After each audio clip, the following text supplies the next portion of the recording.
네, 오늘은 저희가 계속 이어서 저희 교회 비전 스테이머니를 할 수 있는 핵심이라고 할 수 있는 이제 내용 두 번째를 좀 묵상하려고 합니다.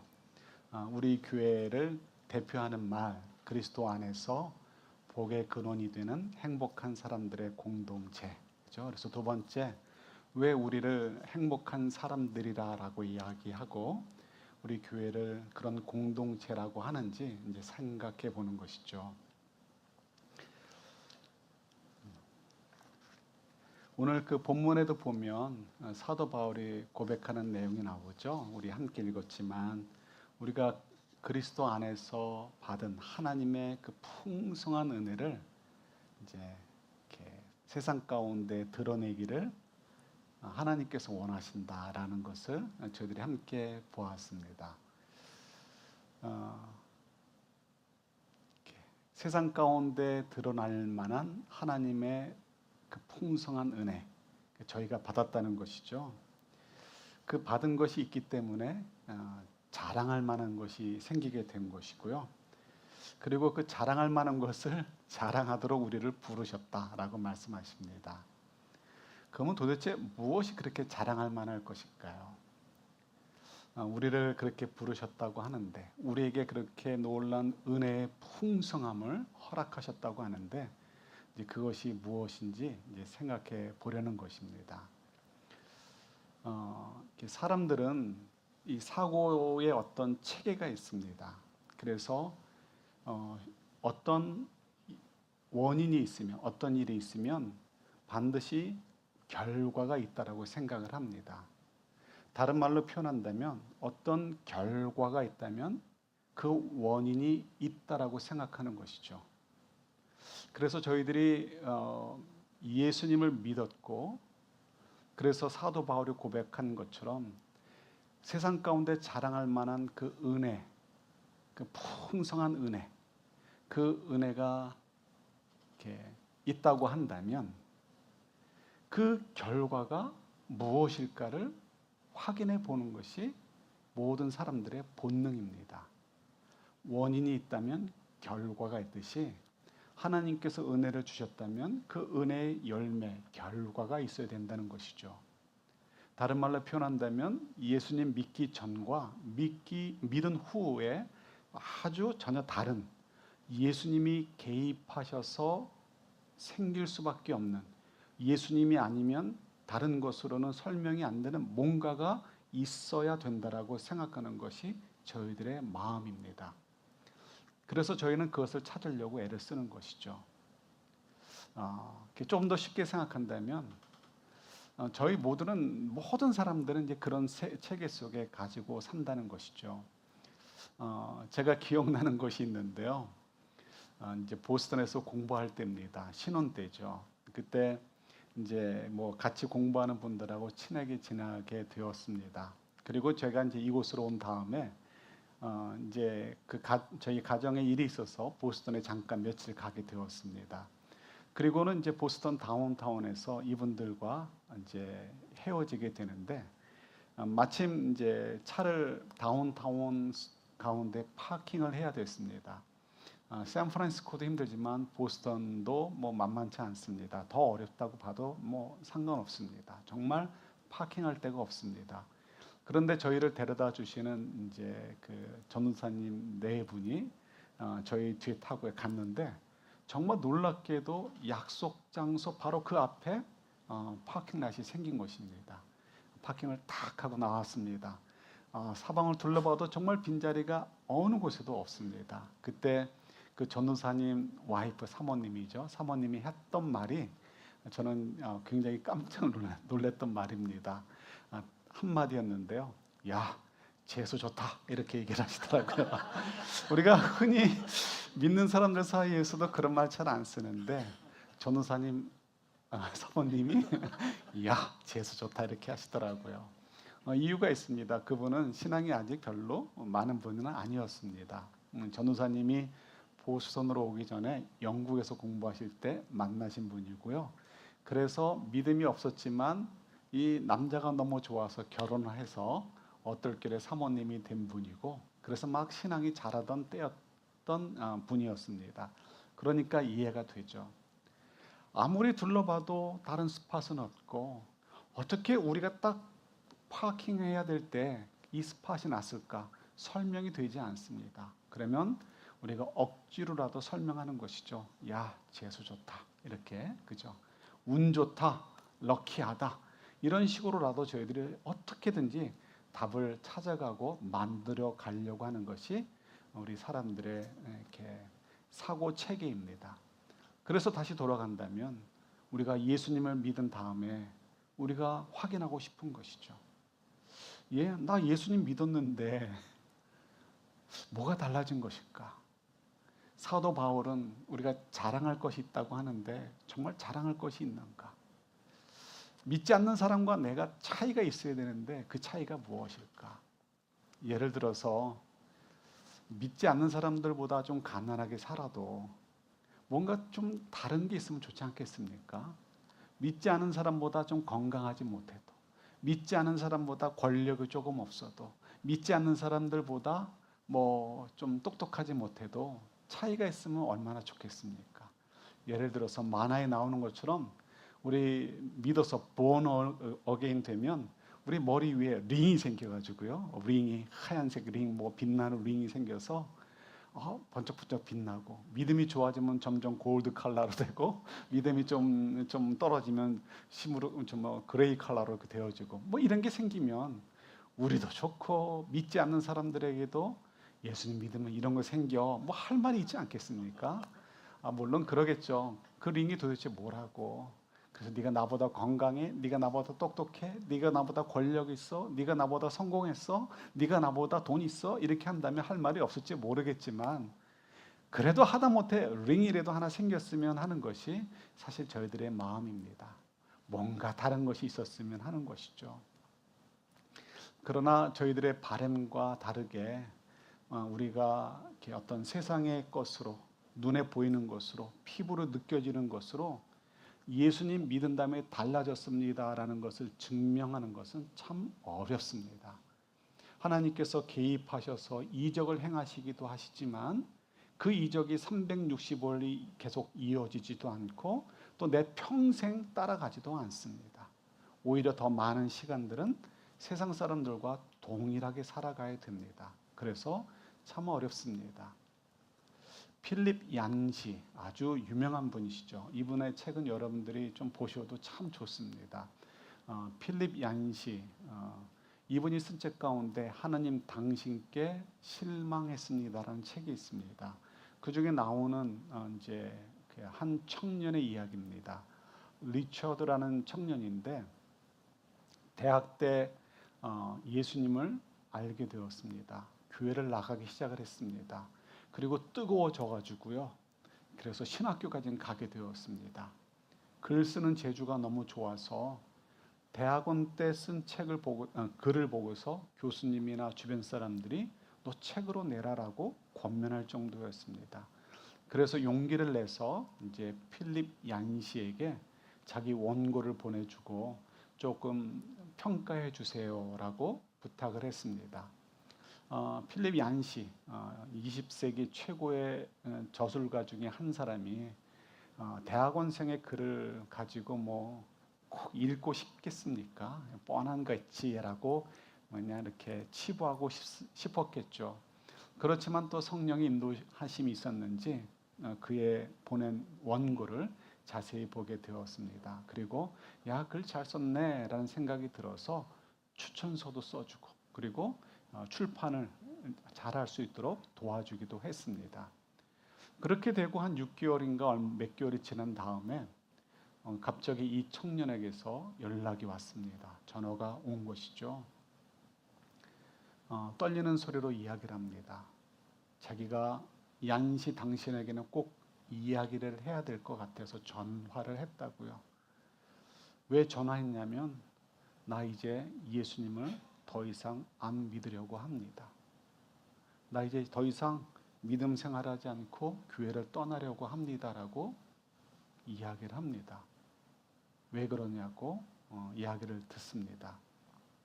이야기를 듣다 보니까 정리하면 이런 것입니다. 하나님을 향한 뜨거운 마음, 하나님께서 행하시는 놀라운 일들, 이런 것들을 이제 꿈꾸며 믿게 되었습니다. 그리고 열심히 기도했습니다. 그의 기도 제목 가운데 첫 번째는 부모님을 위한 기도였습니다. 부모님이 그가 어렸을 때 이혼을 했습니다. 그래도 이 부모님들이 따로 이렇게 재가를 하진 않았는지 이 리처드의 첫 번째 기도 제목은 부모님들이 다시 재결합하는 거였습니다. 그래서 열심히 기도했습니다. 또 기도했던 것이 있습니다. 자기가 사랑하는 여인이 있었습니다. 교회에서 만났는지 믿음의 사람이었습니다. 그래서 함께 사랑하며 사랑을 나누며 하나님께 기도했습니다. 우리 절대로 헤어지지 않고 주님 안에서 진정한 사랑을 영원토록 하게 해주세요. 함께 기도하면서 이렇게 데이트를 하고 연인 관계를 이어갔습니다. 그런데 이 두 가지 기도 제목을 다 하나님이 들어주지 않으셨습니다. 부모님들도 여전히 이혼 상태로 있었고 어느 날 갑자기 자기 여자친구에게 통보를 받습니다. 나는 더 이상 너랑 사귈 마음이 없어. 그리고는 바로 헤어지게 되었습니다. 너무나 큰 충격이었죠. 어렸을 때 부모님들로부터 버림받는 생각을 가졌었는데 상처가 되었는데 커가지고는 자기가 정말 영원토록 사랑하고 싶었던 함께 기도했던 자매로부터 결별을 선언받았습니다. 너무 큰 상처였습니다. 이 상태에서 끝난 것이 아니고 또 이어집니다. 페이먼을 내야 되죠. 그래서 직장을 알아보았습니다. 직장에 합격한 거나 마찬가지가 되었습니다. 그런데 갑자기 통보가 왔습니다. 네가 합격되지 않고 다른 사람이 합격되었다는 것이죠. 알고 보니까 원래는 자기가 합격자였는데 갑자기 낙하산이 들어온 것입니다. 그래서 자격이 없는 그 친구가 자기 자리를 차고 들어왔습니다. 여유가 있을 때는 괜찮은데 페이먼을 내야 되지 않습니까? 그래서 페이먼이 밀리게 되어지고 할 수 없이 많은 이자와 경제적인 손실을 볼 수밖에 없었습니다. 이런 일들이 계속 되어지니까 이 리처드의 마음에 하나님이 정말 계실까? 하나님이 정말 나를 사랑하실까? 의심하게 될 수밖에 없습니다. 그래서 우리 사고 체계가 있다고 했잖아요. 원인이 있으면 결과가 있듯이 내가 하나님을 믿었으면 하나님이 어떤 자녀로서의 특권을 누리게 해주셔야 되는데 왜 그게 없을까? 이런 생각 속에서 하나님과의 관계가 멀어지기 시작하는 것이죠. 원망하기 시작합니다. 그리고 마음속에 하나님을 이제 미워하는 마음이 생겨지고 그리고 하나님을 향한 뜨거웠던 사랑의 마음이 완전히 차갑게 식게 되었습니다. 그래도 신학교까지는 갔었으니 그냥 포기할 수는 없어서 하룻밤 용기를 내서 기도를 했습니다. 하나님, 제가 이 밤새도록 기도하겠습니다. 그러니 하나님께서 응답해 주세요. 다른 거 필요 없습니다. 그저 하나님이 존재한다는 사실을 어떻게 하든지 제가 믿게 해주세요라고 기도를 했습니다. 밤새 부르짖고 기도했습니다. 미국 사람이지만 무릎을 꿇고 기도를 했습니다. 새벽이 다 되었지만 아무 일도 벌어지지 않았습니다. 그리고 새벽 어느 시점에 4시쯤인가요? 벌떡 일어나서 하나님과 결별을 선언을 했습니다. 바로 성경책과 중요한 신학서적 책들을 갖고 나와서 마당에서 불을 질러 태워버리기 시작을 했습니다. 그리고 나머지 책들도 태우다가 소방서에서 출동하는 바람에 스탑이 되었습니다. 그만큼 하나님에 대한 실망과 절망감에 빠져 있었던 것이죠. 그리고 필립 얀 씨와 오랜 시간 헤어질 수밖에 없게 되었습니다. 어떻게 보면 이 리처드의 이야기가 남의 이야기처럼만 생각되지 않습니다. 왜냐하면 저희들도 이런 좌절을 느껴보는 경험하는 일들이 많이 있기 때문에 그렇습니다. 하나님을 향하여 열심을 가지고 순전한 마음을 가지고 기도하고 섬겼는데 공든탑이 우르르르 무너지듯이 영 생각하지 못했던 결과를 볼 때가 있기 때문에 그렇습니다. 그럴 때 저희들의 마음이 이제 흔들리게 되는 것이죠. 그러나 여러분, 이런 것들은 저희들만의 문제나 리처드만의 문제가 아닙니다.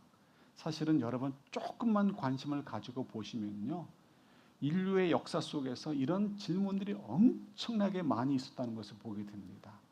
미국만 해도 그렇습니다. 여러 유명한 영화들을 보면요, 그 헐리우드 영화 속에서도 한 스팟 속에 이런 질문, 해결하지 못한 질문에 대한 그런 호소가 담겨져 있는 것을 보게 됩니다. 여러 번 말씀드렸듯이 포세이돈 어드벤처, 배가 뒤집혔을 때 마지막 탈출하는 마지막 순간에도 길이 막히게 되는 것을 발견하고서 신부가 대신 대표로 죽으면서 외치는 소리가 있죠. 하나님, 언제 제가 하나님께 도와달라고 그랬습니까?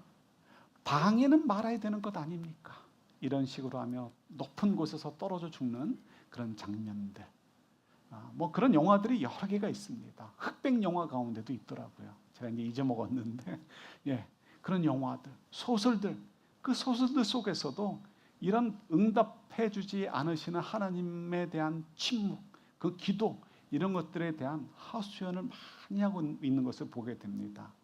그런 것을 보면서 이제 위로를 받는 것이죠. 나만의 문제가 아니었구나. 우리들만의 문제가 아니었구나. 많은 사람들, 모든 그리스도인들의 문제였구나 하는 것을 우리가 이제 발견하게 되는 것입니다. 자, 우리가 위로받고 끝나면 되는 게 아니죠. 정답을 찾아야 되는 것이죠. 자, 그렇다면 그게 뭘까요? 믿고 난 후에 달라지는 것이 무엇일까요? 믿기 전엔 없었는데 믿은 다음에 생기는 것이 무엇일까요? 저희들은 성급한 면도 있고요. 결국은 우리가 또 교육받은 대로, 아니면 우리의 죄된 본성을 따라서 우리가 주변에서 본 어떤 영화나 드라마나 혹은 다른 사람들의 삶 속에서 보고 배운 것을 그대로 또 우리도 적용하려고 하는 그런 한계가 저희들 가운데 있습니다. 그래서 저희들이 예수님을 믿고 난 후 우리가 얻게 되는 것을 생각하게 될 때, 그래서 믿은 후에 변화되는 삶을 상상하게 될 때 우리 손에 쥐어졌으면 하는 게 뭘까요? 다른 것 아니죠. 다른 것 아닙니다. 고급한 신앙의 경지, 하나님을 많이 알아가고 순수한 삶을 사는 것, 이런 거 아니고요. 우리 다 솔직하게 이야기하면 우리 손에 뭐가 쥐어지길 원해요? 알라딘의 마술램프. 한국어로 얘기하면 도깨비 방망이. 그래서 우리가 원하는 것을 예수님의 이름을 빌려서 얻기를 원하는 것, 그것이 우리들의 바람이고요. 그것을 통해서 우리가 예수님을 정말 믿기를 잘했구나라고 확인하고 싶고요. 하나님이 정말 나를 사랑해 주시는구나 하는 것을 확인하고 싶어 합니다. 그죠? 내가 원하는 바를 얻고 싶은 거예요. 그것이 크던 작던, 그것이 어떤 모양이든 내가 원하는 것을 소유하고 싶은 것이 우리 사람들이 갖고 있는 기본적인 생각입니다. 그래서 믿음이라는 옷을 입힌 채로 이제 화장을 하는 거죠. 그 상태로 우리도 조금 고상한 척하면서 하나님께 나오는 척하면서 우리도 여전히 똑같습니다. 내가 원하는 대로 살고 싶고 내가 원하는 것을 얻고 싶습니다라고 생각하는 것이죠. 그런데 그렇게 하나님이 허락지 않으십니다. 대신 우리에게 주시는 것이 무엇일까요? 그것은 관계입니다. 어떤 관계일까요? 하나님이 우리랑 아무 관계가 없을 때는 우리가 죄 가운데 있었기 때문에 하나님의 심판 아래에 있을 수밖에 없었습니다. 하나님과 저희의 관계는 심판자와 죄인의 관계였습니다. 그런데 이제 어떤 관계로 변한 거죠? 하나님께서 우리를 죄 용서하시고 구원하셔서 하나님과 저희의 관계가 아버지와 자녀의 관계로 바뀌게 되었습니다. 그래서 우리가 이것을 정말 주목하셔서 보셔야 될 게 뭐냐면, 우리가 예수님을 믿은 다음에, 하나님을 믿은 다음에 변화되는 것, 우리 손에 쥐어지는 것은 하나님이 우리의 아버지가 되어주시는 관계를 우리 손에 쥐어주셨다는 것을 잘 이해하셔야 된다는 것입니다. 이거 우리 여전히 별로인 것 같죠? 여전히 우리 속에는 뭐가 중요해요? 알라딘의 마술램프가 중요해요. 도깨비 방망이가 중요해요. 그래서 옛날에 여러 해 전이죠. 10여 년 전인 것 같습니다. 한국에 막 이렇게 큰 이슈가 된 적이 있습니다. 영화로도 나왔고요. 비슷한 주제가요. 부모님들이 옛날엔 60, 70이면 돌아가시는데요. 안 돌아가시네요. 근데 부모님들이 단군 이래 제일 부자다라고 할 만큼 재산이 많잖아요. 부모님이 재산이 많은 건 좋은데 돌아가셔야 상속이 되는데 돌아가지 않으시잖아요. 그래서 부모님을 죽이는 일이, 여러 사건이 생겼습니다. 영화로도 좀 나오기도 하고요. 어떻게 보면 우리가 어떻게 그럴 수 있는가 할지 모르지만 우리 마음속에 그런 죄성이 있는 거예요. 그것이 믿음에도 그대로 나오는 것이죠. 하나님이 나의 아버지가 되어주신다라는 것보다 뭐가 더 우리는 좋아요? 내 손에 내 마음대로 할 수 있는, 내 명령을 따라 움직여줄 수 있는 천사 한 분, 아니면 알라딘의 마술램프, 아니면 도깨비 방망이, 이런 것을 원하는 것이 우리들의 마음 깊은 곳에부터 있습니다. 그러다 보니까 정말 하나님께서 주신 귀한 것, 하나님의 자녀가 되었다는 것, 하나님이 우리를 인도해 주신다는 것을 우리가 잘 깨닫지 못하고 그 소중함을 놓치고 있는 것이죠. 이걸 조금 더 잘 설명해 주시는 말씀이 신명기서 33장 29절 말씀입니다. 신명기서 33장 29절 같이 봤습니다. 이스라엘이여 너는 행복한 사람이로다. 여호와의 구원을 너같이 얻은 백성이 누구냐? 그는 너를 돕는 방패시요 내 영광의 칼이시로다. 내 대적이 내게 복종하리니 내가 그들의 높은 곳을 밟으리로다. 아멘. 이 말씀을 주시는 것이 어떤 상황인지를 잘 이해하셔야 됩니다. 지금 이스라엘은 광야 생활을 하고 있고요. 그리고 긴 전쟁을 앞두고 있습니다. 팔레스타인 땅, 언약의 땅을 정복하기 위해서 십수년 이상을 전쟁을 벌여야 했습니다. 가정을 떠나서 전쟁터에서 세월을 보내야 되는 것이죠. 그런 상황을 앞에 두고서 이런 설교를 지금 모세가 하고 있는 거예요. 그러면서 하는 얘기가 너희는 행복한 사람이다라고 이야기합니다. 이 행복한 사람이란 말은 이제 일종의 의역입니다. 그래서 이렇게 영어 성경에도 보면 행복한 사람으로 표현하기도 하고 축복을 받은, 하나님의 복을 받은 사람이다라고 표현하기도 합니다. 우리 새 번역에는 하나님의 복을 받은 사람으로 번역이 되어 있기도 합니다. 근데 이 두 가지가 같은 의미이지만 둘 다 의역입니다. 원어에 보면 정확하게 행복하다, 블레싱을 받았다 이런 표현이 되어 있지 않습니다. 그러나 문장이 그것을 이제 그렇게 설명해 주고 있는 것이죠. 그래서 그 표현하기 어려운 히브리 말을 이렇게 의역을 해 놓은 것입니다. 왜 행복한 사람이냐? 왜 하나님의 복을 받은 사람이냐? 여전히 광야 생활을 하고 있고 이제 긴 전쟁을 앞에 두고 있음에도 불구하고요. 당연한 이유가 있습니다. 뭐라고요? 하나님께서 조금 전에 읽은 29절 하반절에 보면 이렇게 표현되어 있죠. 너희들을 구원하셨고 너희들을 책임져 주실 것이다라고 말씀하고 계세요. 어떤 칼이든 어떤 것으로부터도 너희들을 보호해 주실 것이다. 그러니까 이것도 관계를 얘기하시는 것이죠. 조건이 아닙니다. 조건은 별로 행복하지 않은 상황이지만 너희는 행복한 사람들, 하나님의 축복을 받은 사람들이라고 말씀하셔요. 왜요? 너희들은 하나님의 구원을 받았고 이제 하나님의 자녀가 되어서 하나님이 너희들의 아버지가 되어 주셔서 너희들을 책임져 주시고 인도해 주실 것이기 때문에 너희들은 하나님의 복을 받은 행복한 사람들이다라고 이야기하고 있는 것이죠. 우리가 이게 어려워도요, 우리 감정적으로 정서적으로 이걸 받고 싶지 않아도요, 여러분 이것을 정말 진지하게 묵상하시고 받으실 수 있어야 됩니다. 우리 아까 리처드가 썼던 책이 어떤 내용인지 저는 모릅니다.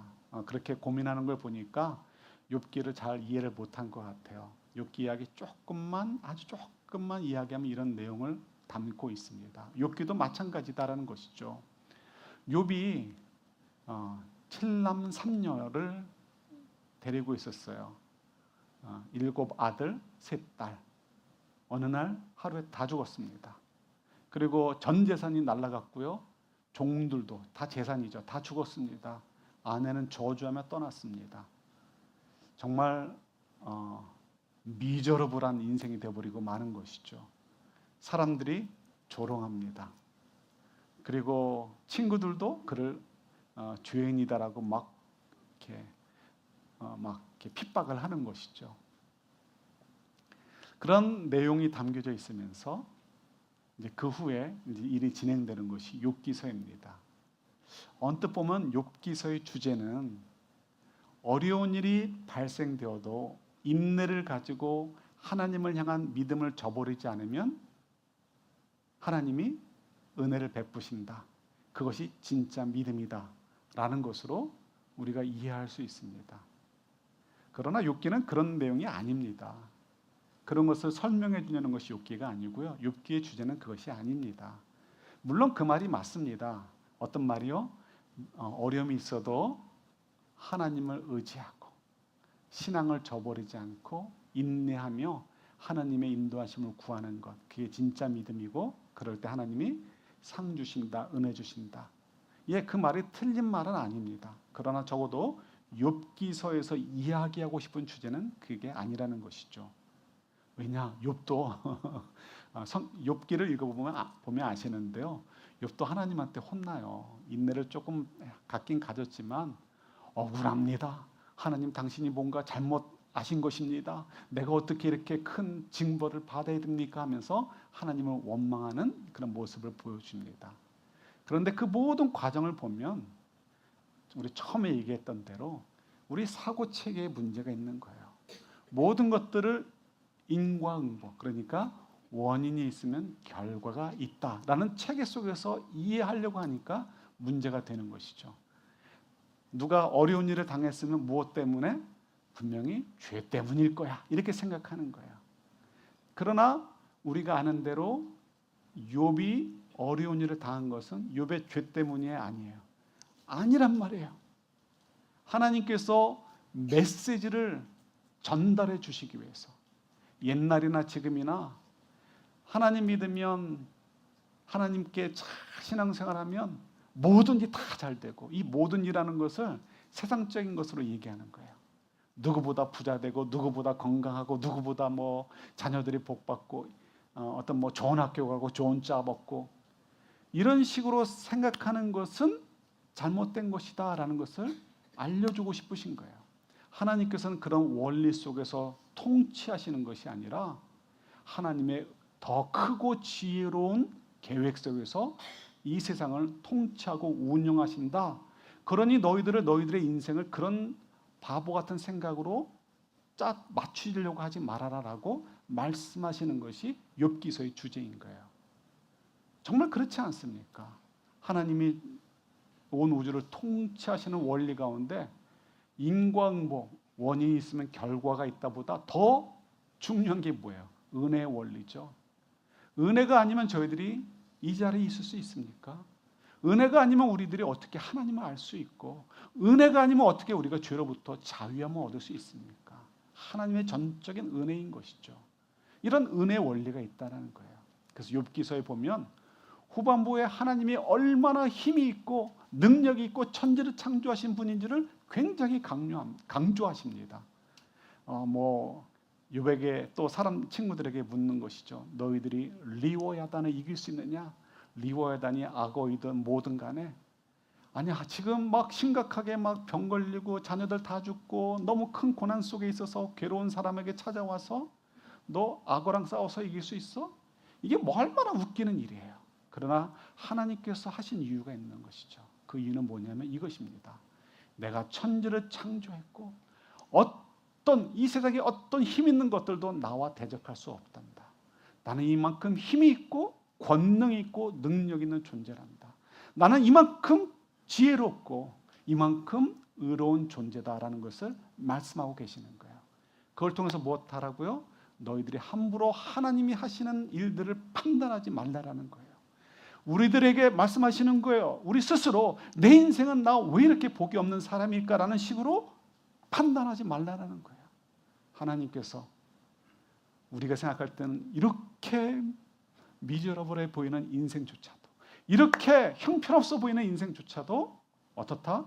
하나님께서 쓰시는 거룩한 인생일 수 있다라는 거예요.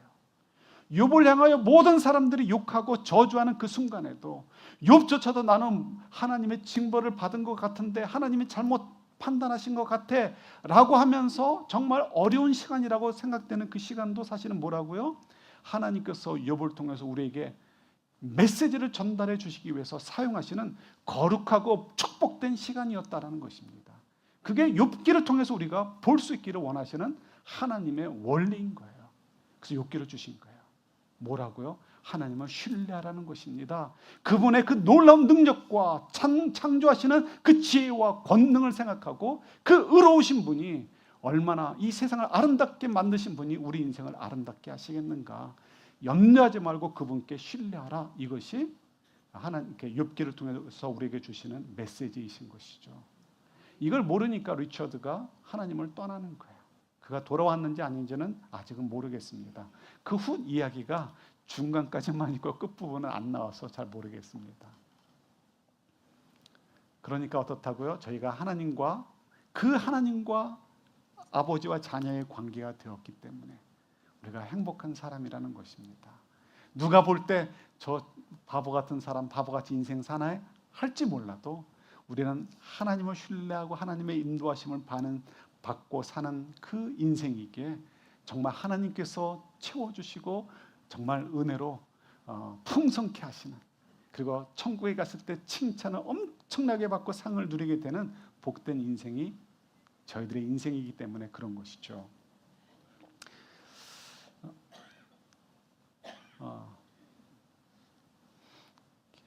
아주 오래전에 보았던 그 이제 TV 프로그램인데요.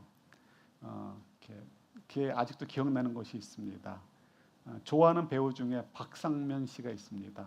뚱뚱하고 아세요? 그런 분이 있으신데 그분이 이제 어떤 토크쇼에 나가서 막 웃기는 얘기를 합니다. 그런데 이런 이야기입니다.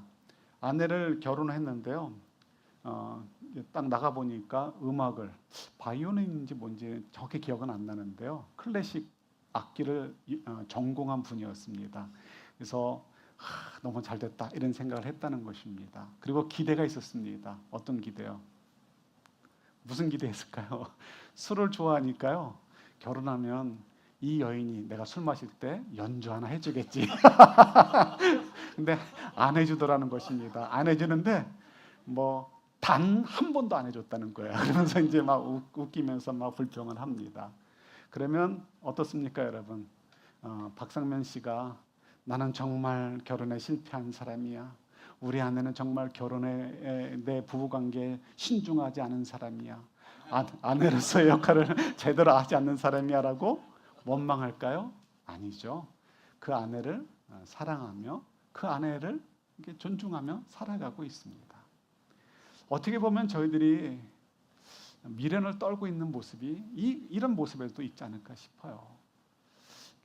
결혼했는데 왜 이렇게 안 해줄까? 왜 저렇게 안 해줄까? 결혼하면 같이 취미생활도 할 줄 알고 그랬는데 그게 안 되는 거예요. 저도 결혼하면서 처음으로 아내한테 사준 거가요. 신혼 때 처음으로 사준 것 중에 하나가 테니스 라켓이었습니다. 저는 못 갖는 최신형 최고 좋은 라켓을 사줬습니다. 같이 치려고요. 한 번 쳤나? 그리고 여태껏 한 번도 못 쳤습니다. 그렇다고 제가 제 아내한테 원망하지 않죠. 저는 여전히 제 아내를 사랑하고 존중하고 또 존경하죠. 좋은 점이 있어요. 아내가 좋은 점은 뭐 저보다 학습 능력이 되게 좋아요. 그래서 어떻게 하면 하나님이 기뻐하시는 삶이 될까 하는 것을 이렇게 스스로 내가 어떻게 하면 하나님 안에서 더 성장할까 이것을 고민을 많이 하는 것 같아요. 그래서 가만히 보면 저보다 성장 속도가 빠른 것 같아요. 그래서 제가 제 아내를 이렇게 그런 면에서 참 존경해요. 테니스는 같이 못 쳐줘도 다른 면에서 아내가 나한테 굉장히 좋은 영향을 주는구나 이렇게 느끼는 것이죠. 그런데 이상하게 하나님께 돌아오면 저희들은 다시 또 손을 벌리고 내 손에 알레덴의 마술 램프 아니면 도깨비 방망이 아니면 천사의 어떤 날개 뭐 이런 것들을 달라라고 우리가 여전히 외치고 있습니다. 그러다 보니까 하나님께서 나를 정말 놀라운 은혜 속에서 인도하고 계심에도 불구하고 여전히 우리는 불평하고 불만하고 원망하고 하나님부터 멀어지려고 하는 그런 모습들을 저희들이 가지고 있는 것이죠. 그래서 우리가 진정한 행복을 누리지 못합니다. 그래서 저희들이 이 행복을 찾을 수 있도록 우리가 서로 격려하는 것이 필요합니다.